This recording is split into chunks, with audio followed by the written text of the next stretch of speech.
గతించిన కొద్ది నెలల కిందట సాహసం నా కళ్ళారా చూశాను. ప్రకాశ్ అన్న కూడా చెప్పాను ఆ సాహసం. ప్రియులు, ఒక ముసలాయన మా విశాఖపట్నంలో దేవుని సేవ చేస్తాడు. అంకుల్ గారు, నాయన స్వామి ఎప్పుడు పిలిచినా నాకు అందుబాటులో ఉండడం లేదు, ఈ మారు ఒక పల్లెటూరులో మందిరం కట్టాము, దాని ఓపెనింగ్ నువ్వు రావాలి అంటే వస్తాను అంకుల్ అని చెప్పాను. మళ్ళీ మధ్యలో ఫోన్ చేసి అన్నాడు, బాబు 8:30కే చర్చి డెడికేషను, 10:30 అయిపోవాలి, 10:30 తర్వాత మరొక పెళ్లి చేయాలి బాబు అన్నాడు. ఇదేనా ముహూర్తం పెట్టుకున్నాడా కొంపదీశాన్ని నాకు అనుమానం వచ్చి తెలుసుకుంటే కాదు 10:30 లోపు చర్చి డెడికేషన్ అయిపోతే 10:30 తర్వాత మళ్ళీ ఏదో పెళ్ళి ఆ కొత్త మందిరంలో చేద్దామని వాళ్ళ ఆశ అంట. సరే, నేను 8:30కి వెళ్ళేసరికి ఆయన పాటలు పాడించేసి వాక్యం చదివించేసి మౌనంగా ఆయన నిలబడ్డాడు, మనుషులు నిలబెట్టాడు. నేనే సిగ్గుపడిపోయాను. నేను ఒక 3 నిమిషాలు ఆలస్యంగా వెళ్ళాను, అంతే. 3 నిమిషాలు ఆలస్యంగా వెళ్ళాను. ఈ 3 నిమిషాలు మౌనం నిలబడ్డాడు. ఏంటి అంకుల్ అంటే, నువ్వు వచ్చి కత్తిరిస్తే లోపలికి వెళ్తాం, పాటలు అయిపోయి వాక్యం చదివించడం అయిపోయింది, అన్నీ ముగించేశాను. డెడికేట్ చేయడం అంటే ప్రార్థన చేసి రెబ్బను కత్తిరించి లోపలికి వెళ్ళే ముందు ఎవరు అంకుల్ ఇక్కడ సేవ చేసేదంటే ఒక 25-26 సంవత్సరాల పిల్లని చూపించినాడు. ఈ పిల్లేనా ఆయన అన్నాడు. ఈ పిల్ల సేవకురాలా ఏమో మరి, నాకు అప్పుడు అడిగే సమయం లేదు కనుక రెబ్బను కత్తిరించి లోపలికి వెళ్ళిపోయాము. ఏమండి, డెడికేషన్ వర్తమానం కూడా చెప్పిన తర్వాత తన భార్యను చూసి, అమ్మ నువ్వు వెళ్ళకొచ్చి పెళ్లి కూతుర్ని సిద్ధపరచు అన్నాడు ఆ ఆంటీ గారిని. ఆవిడ లేస్తే, ఇప్పుడు చర్చి కట్టిందని చెప్పారు కదా, సేవ చేస్తుందని అమ్మాయి. ఈ పిల్ల లేచి నిలబడింది. ఈ పిల్ల పెళ్ళి ఆ రోజు ఆయన పరిచయంలో రక్షించబడిందట. వాళ్ళ ఊరికి ఎవరిని క్రైస్తవులను రానియరు, అదంతా కాపుల ఊరు. నేను ఒక్కరితోనే యేసు ప్రభువుని నమ్మాను, మా ఊరు ఎవరు సువార్త చెప్పలేరు, నేనే చెప్పుకుంటానని వెళ్ళింది. సువార్త చెప్పింది. ఒక 20 పైన ఆడవాళ్ళు ప్రభువులో నడిపించింది.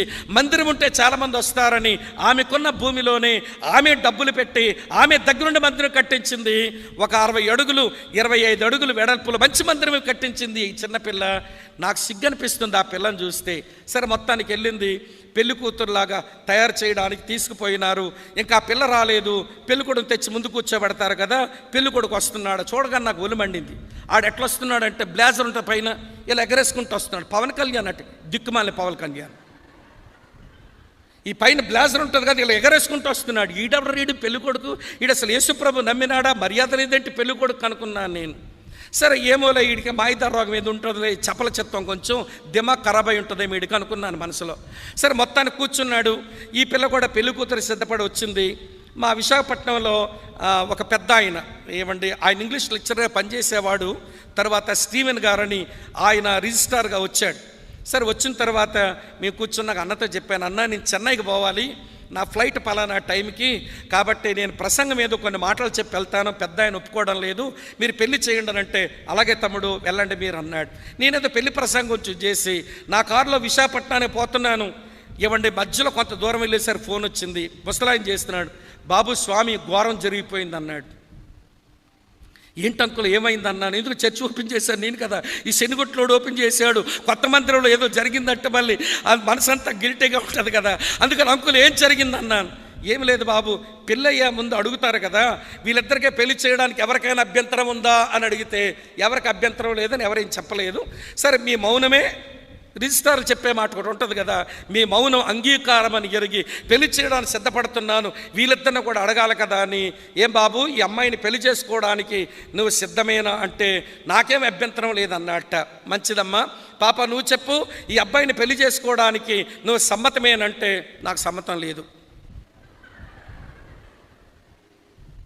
వాళ్ళ ఇంట్లోనే పెళ్ళి, 1,80,000 రూపాయలు పెట్టారంటే భోజన ఖర్చులే. దాదాపు ఒక 600-700 మంది వచ్చారు జనం భోజనాలకి. ఏమంటే చర్చి డెడికేషన్ అయిపోయింది, పెళ్లి జరుగుతుంది, ఏమమ్మా నీకు ఇష్టమేనంటే నాకు సమ్మతం లేదంది. అందరూ గతుక్కమన్నారు. ఏంటమ్మా అని అంటే, మా అమ్మ నాన్నకి చెప్పాను, మారు మనసు లేనోడిని, యేసుప్రభు నమ్మనోడిని నేను చేసుకోనని చెప్పాను, కానీ నా మెడ ఉంచారు.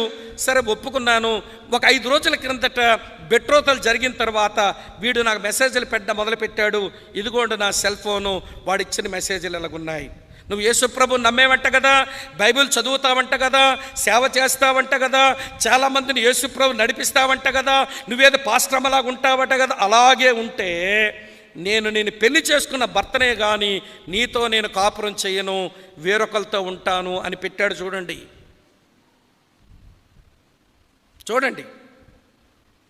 నేను యేసు ప్రభు నమ్మేనన్నమాట ముందే చెప్పించాము కదా. మా తల్లిదండ్రులకు వద్దన్నా కానీ ఇలాగ అంటున్నారు, ఇలా ఉంచారు, నేను తప్పకొచ్చాను. సేవకులు మీరు అడుగుతున్నారు, ఇది కొత్త మందిరం, నేనేలా అబద్ధం చెప్తాను ఇక్కడ సేవకురాలుగా? నేను అబద్ధం చెప్పలేక సమ్మతి లేదన్నాను అంది. ఇక స్టీవెన్ అన్నకి ఏం చేయాలో అర్థం కాక ఆయన బిక్క చచ్చిపోయినారట. ఏంటి మరి ఇప్పుడు ఏం చేసేదనంటే, వాడేదో బూతులు మాట్లాడబోతున్నాడు, యేసుప్రభుని ఎరగని వాడు కదా అతను, బూతులు మాట్లాడబోతుంది అందట.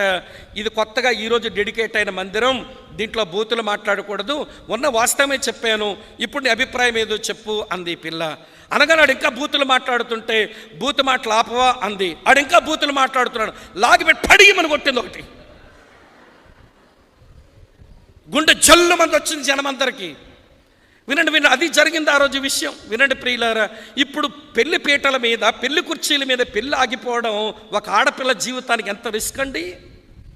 నాకు పిల్లవపోయినా పర్వాలేదన్నా, నా దేవుని పనికి ఆటంకంగా ఏ పరిస్థితికి వచ్చినా నేను తట్టుకోలేనని కొత్తగా యేసు ప్రభు నమ్మిన అమ్మాయి సాహసం చేసింది. అది దేవుని ప్రేమించడం అంటే. తర్వాత మార్చేసుకుంటామండి, ముందు పెళ్లి చేసుకుంటామని బొగ్గలు తిప్పుతారు, బొగ్గర బల్లులాగా ఒక్కొక్కరు. తర్వాత మార్చేసుకుంటావా? మార్చేసేదానికి నువ్వేం దేవుడువా దేవతవా? నువ్వు దేవుడు కదా మనిషి హృదయాలు మార్చేవాడు. ముందు మా పిల్లకి పెళ్ళి అయిపోనివ్వండి, తర్వాత మేము మార్చేసుకుంటాం కదా. ఏం మార్చేసుకుంటావు? వల్లకాడు. మార్చేయడానికి నువ్వు దేవుడవా?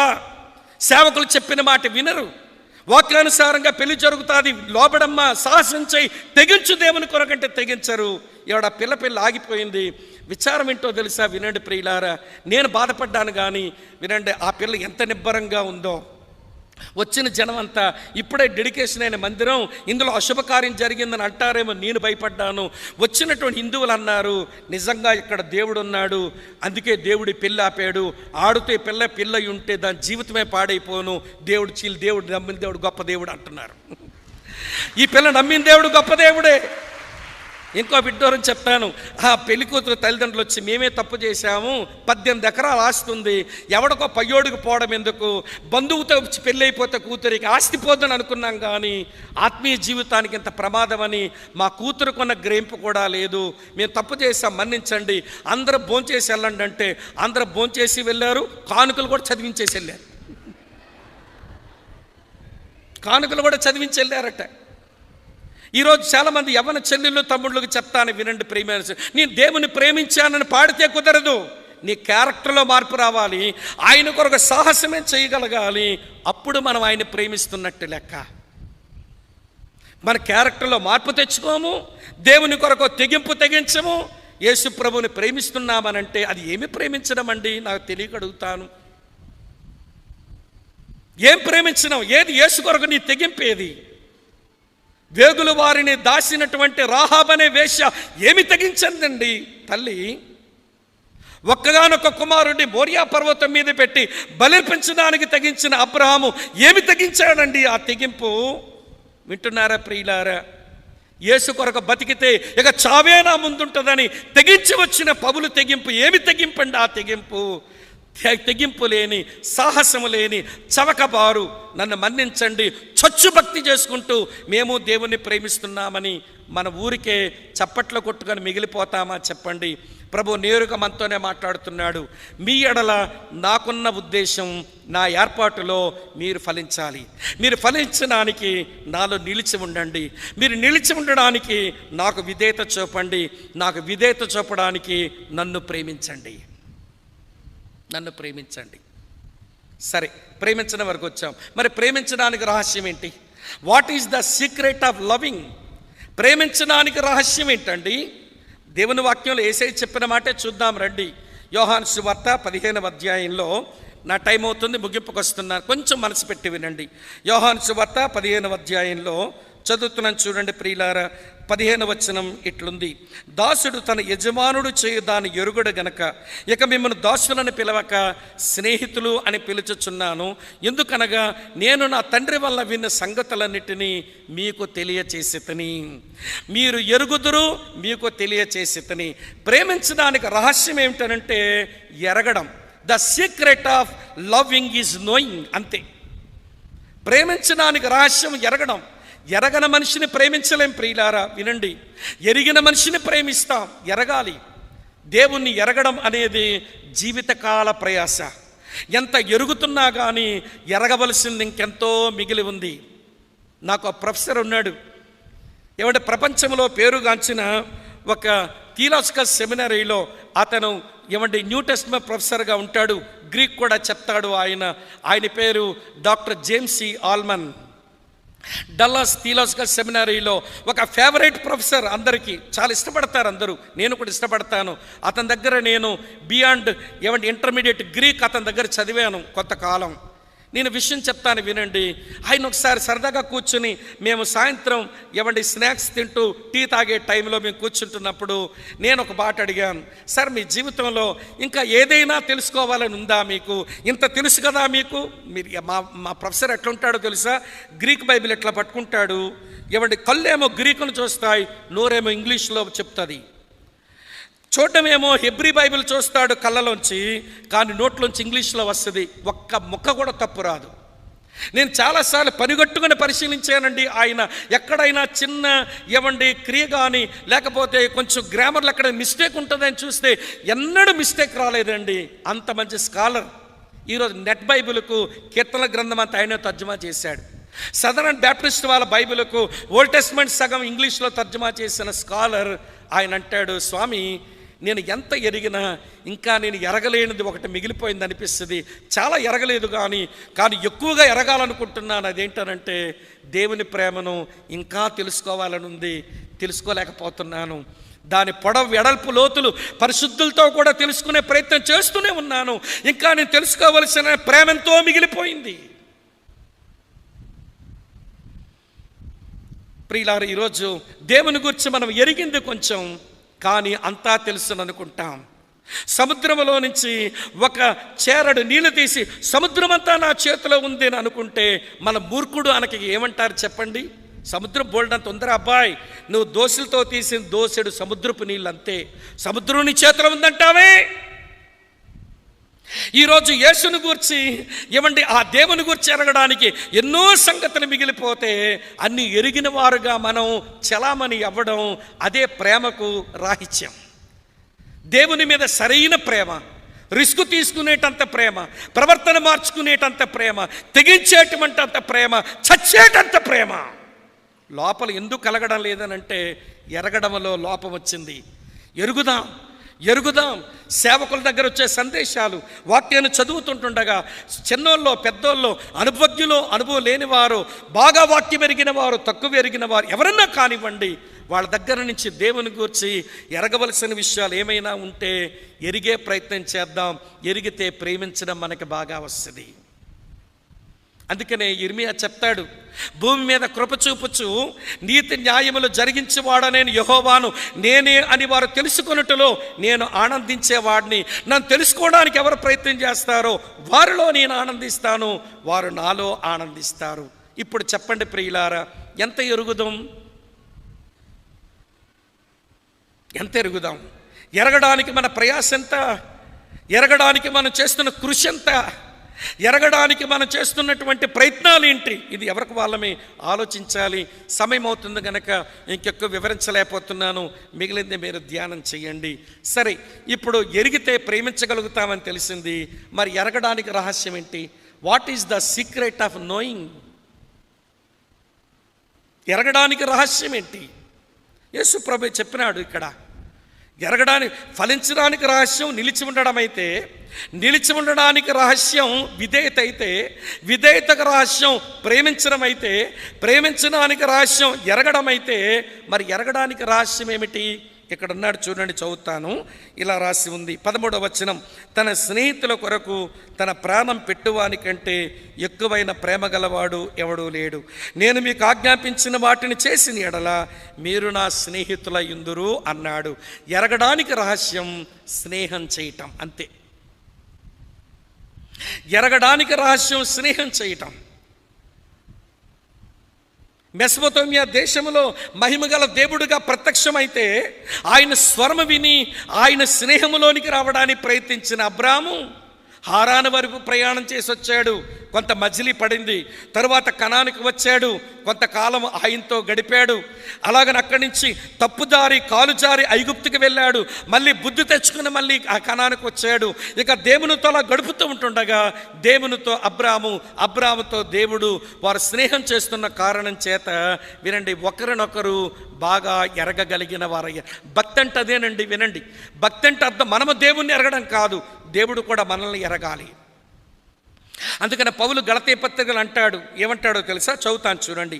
గలతీ పత్రిక 4వ అధ్యాయం ఇలా రాసి ఉంది, 9వ వచనం, 8-9. ఆ కాలమందైతే మీరు దేవుని ఎరుగని వారై నిజమునకు దేవుళ్ళు కాని వారికి దాసులై ఉంటేనే కానీ ఇప్పుడు మీరు దేవునిని ఎరిగిన వారును, తర్వాత మాట గమనించండి, మరి విశేషముగా దేవుని చేత ఎరుగబడిన వారునై ఉన్నారు గనక అన్నాడు.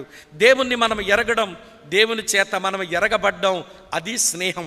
కాబట్టి ప్రియమైన స్నేహితులారా, అబ్రాహాముకు ఆ జీవితం ప్రభు ఇచ్చాడు, మోషేకు అదే జీవితాన్ని దేవుడు ఇచ్చాడు, దావీదుకు దేవుడు అదే జీవితాన్ని ఇచ్చాడు, అపొస్తలులకు దేవుడు అదే జీవితాన్ని ఇచ్చాడు, పౌలన్నకి దేవుడు అదే జీవితాన్ని ఇచ్చాడు.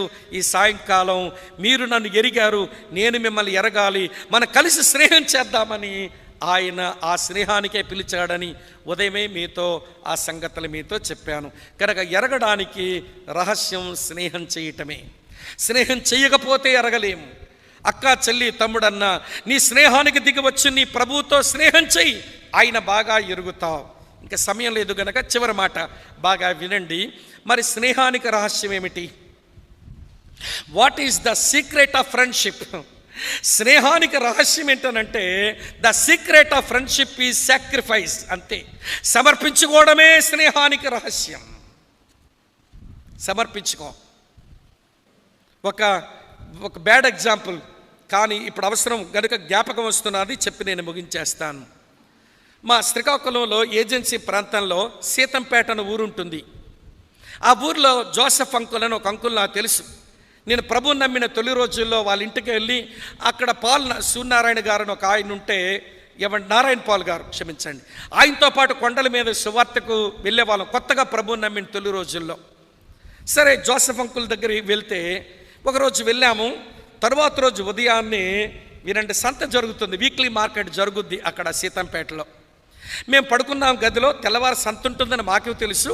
సరే, ఉదయాన్నే ఇలా తలుపులు తీసే వాష్రూమ్కి వెళదామని కాలు పెట్టలేనంత ఆ స్థలం అంతా నిండిపోయింది. అరటికాయల గెలలు, అరటిపళ్ళు గెలలు, అనాసపరస కాయలు, సీతాఫలాలు, రామాఫలాలు, మొక్కజొన్న బొత్తులు, తర్వాత ములంకాడలు, పెండ్లము దుంపలు, అవన్నీ మొత్తం గది నిండా పరిచేసి ఉన్నాయి. మేము అంకుల్ ఏంటివని అంటే ఆయన అన్నాడు, స్వామి కొంచెం తీసేసుకొని వచ్చేయండి అయ్యా అన్నాడు.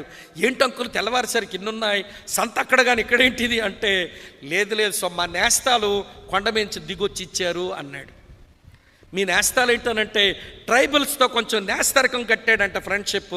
వాళ్ళంతా కలిసి సంతకొచ్చినప్పుడు ఆ కొండల మీద పండేవన్నీ ఇవన్నీ తీసుకొచ్చిస్తారు స్వామి, నాకు నేను తిన్నవని తింటాను, పంచినవని పంచుతుంటాను ప్రతి వారం అన్నాడు. చాలా సంతోషం అనిపించింది. సరే, మేము స్నానం చేసి చర్చిలో మీటింగ్కి వెళ్ళి లంచ్ టైంకి మళ్ళీ వచ్చేసరికి ఈయన నేస్తాలందరికీ భోజనాలు పెట్టి ఈయన గిఫ్ట్లు ఇచ్చి పంపిస్తున్నాడు. ఒరే, భలేగుంది వీళ్ళు ఫ్రెండ్షిప్ అనుకున్నాను. ఏం పెట్టినాడు అబ్బా భోజనం అంటే వినండి, సాంబార్ పెట్టినాడు. సాంబార్తో పాటు ఏదో కొంచెం ఆలుగడ్డల కూర పెట్టాడు. పాపం అది అగ్గగ్గలాడుతూ తింటున్నారు ట్రైబల్ పీపుల్. చోడి జావ తాగే వాళ్ళు మామిడి టెంకలో ఉన్న గుజ్జును దంచి అవి ఎర్రటి నీళ్ళలో కడుక్కొని దాంతో అంబల కాసుకుని తాగే వాళ్ళకి ఈ వరి అన్నం తింటుంటే వాళ్ళ ముఖాలు వెలిగిపోతున్నాయి. సరదాగా తింటున్నారు భోజనం అయిపోయిన తర్వాత ఈ జోసెఫ్ అంకుల్ వాళ్ళు గిఫ్ట్లు ఇస్తున్నాడు. అదే నాకు నచ్చలేదు. ఆయన ఇచ్చిన గిఫ్ట్ ఏంటో తెలుసా? ఒక ప్లాస్టిక్ చెంబు నిండా సారా, 2 పొడవాటి చుట్టలు, ఒక అగ్గిపెట్టి. ఒక ప్లాస్టిక్ చెంబు నిండా సారా, 2 పొడవాటి 2 పొగాకు చుట్టలు, 2 ఒక అగ్గి పెట్టిస్తున్నాడు. అంకుల్ ఇదేంటండి ఇలాంటివి ఇస్తున్నారంటే, ఇవంటేనే ఇష్టం స్వామి వాళ్ళకి, ఇవి తీసుకుని వెళ్ళిపోయి వచ్చే మళ్ళీ సంత రోజున బోల్డని గిఫ్ట్లు తెస్తారు. వాళ్ళు తెచ్చినవన్నీ నీకు ఆరోగ్యాన్ని ఇచ్చేవి తెచ్చారు, నీకు మేలు కలిగించేవి తెచ్చారు, నీ సంతోషంతో వాళ్ళ కష్టం చేసి తెచ్చిచ్చారు. నువ్వు వాళ్ళ ఆరోగ్యాలు పాడు చేయడానికి సారా చుట్టలు ఇస్తావా? ఇదేమి సమర్పణ అండి? మళ్ళీ పేరు జోసెఫ్, పేరేమో జోసెఫ్ మాస్టారు, క్రైస్తవుడు. నీ మీద ఎంతో ప్రేమ కలిగి వాళ్ళు ఎప్పుడో తెల్లవారు 3 గంటలకో 4 గంటలకో ఆ కొండల్లో బయలుదేరి వాళ్ళకి పండిన పంటంతా భుజాల మీద వేసుకుని పాపం మా నేస్తానికి ఇస్తాం, మా నేస్తానికి ఇస్తాం, మా ఫ్రెండ్కి ఇస్తామని సంతోషంగా తెచ్చి నీకు ఇస్తే నువ్వు తిని ఆరోగ్యం పొందుతావు. కానీ వాళ్ళు మాత్రం జబ్బులు పాలైపోవాలా, వ్యసన పరులు అయిపోవాలా. అంకుల్ ఇది నాకు నచ్చలేదు అంకుల్. ఆ రోజు నా మాట ఆయన కూడా నచ్చలేదు అనుకోండి, ఆయన చేసిన పని నచ్చలేదు. నేను మాట చివరిలో ఏం చెప్తున్నా, ఎందుకు చెప్పానో తెలుసా? మనందరి స్నేహితుడు మన కొరకు ఇవ్వాలనుకున్న తన ప్రాణం ఇచ్చేశాడు. ఇక నా దగ్గర ఏమి లేదు మీ కొరకు ఇవ్వడానికి. మీరు నాకేమిస్తారు చెప్పండి? మీరు నాకేమిస్తారు చెప్పండి? నేను మీ కొరకు నా ప్రాణమును, నా దేహాన్ని, నా ఆత్మను సమర్పించుకొని పరలోకాన్ని సమర్పించుకొని భూమి మీదకి వచ్చాను. భూమి మీదకి వచ్చి నా ప్రాణాత్మ దేహాలని మీ కొరకు సమర్పించుకొని సమస్తాన్ని ఇచ్చేసాను. మీరు నా నేస్తాలైతే నాకేమిస్తారు చెప్పండి? నాకేమిస్తారు చెప్పండి? మా జోసెఫ్ మేషర్ లాగా ఆయన్ని ఏమండి ఇబ్బంది కలిగే బహుమానాలు ఇస్తామా? ప్రభువా నువ్వు మా స్నేహితుడివి, మా సమస్తము నీకు ఇస్తాము అని మనల్ని మనం అర్పించుకోగలిగితే ఆయన ఏర్పాటులో ఉన్న మర్మం మనకు అర్థమైనట్టు లెక్క. చివరిగా చెప్పి ముగించేస్తాను వినండి. యేసుని ఏర్పాటులో మర్మం ఏమిటి అనంటే అదే ఆయన ఉద్దేశం. ఏమిటా ఉద్దేశం అనంటే మనము ఫలించాలి. ఫలించడంలో రహస్యం ఏంటనంటే మనం నిలిచి ఉండాలి. నిలిచి ఉండడంలో రహస్యం ఏంటనంటే విధేయత చూపాలి.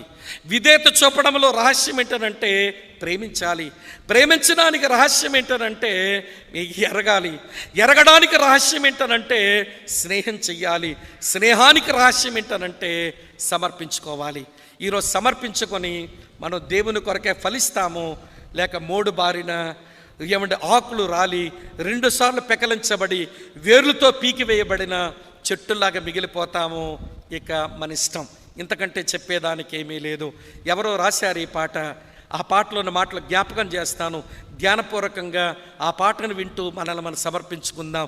ఫలములను ఆశించిన పరలోకపు తండ్రి తేరి చూస్తున్నాడు నీ వైపు. ఫలించకుండా ఉండడం నీకు న్యాయమా? యజమానుని సహనముతో చెలగాటమా? ఐగుప్తు నుండి పెరిగి తెచ్చాడు, సంఘ ద్రాక్ష తోటలో నిన్ను నాటాడు, చుట్టూ తవ్వాడు, ఎరువు వేశాడు. ఆకులతో నిన్ను చూచిన ఆ తండ్రి సంతోషించునా?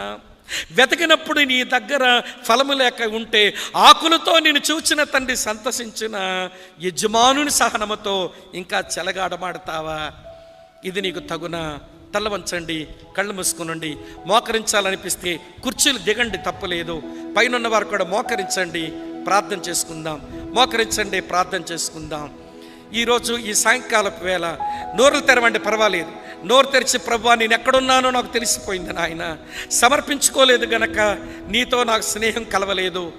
నీతో నాకు స్నేహం కలవలేదు గనక ఓ ప్రభువా నేను సరిగా ఎరగలేకపోయాను. ఎరగలేదు గనక ప్రేమించలేకపోయాను. ప్రేమించలేదు గనక విధేయత చూపలేకపోయాను. విధేయత లేదు గనక నిలిచి ఉండలేకపోయాను. నిలిచిలేను గనక ఫలించలేకపోయాను. ఒక మోడు బారిన చెట్టులాగా మిగిలిపోయాను. ప్రభువా ఈరోజు నన్ను ఉద్దేశించే మాట్లాడావు, నన్ను ఉద్దేశించే మాట్లాడావు. ఇగో నన్ను సమర్పించుకుంటున్నానని ఆలోచిస్తూ ఈ పాట వింటూ నోరు తెరిచి చిన్న స్వరముతో ఎవరికి వాళ్ళు, చిన్న స్వరాలతో ఎవరికి వారు ప్రార్థన చేసుకోవాలని కోరుతా ఉన్నాను.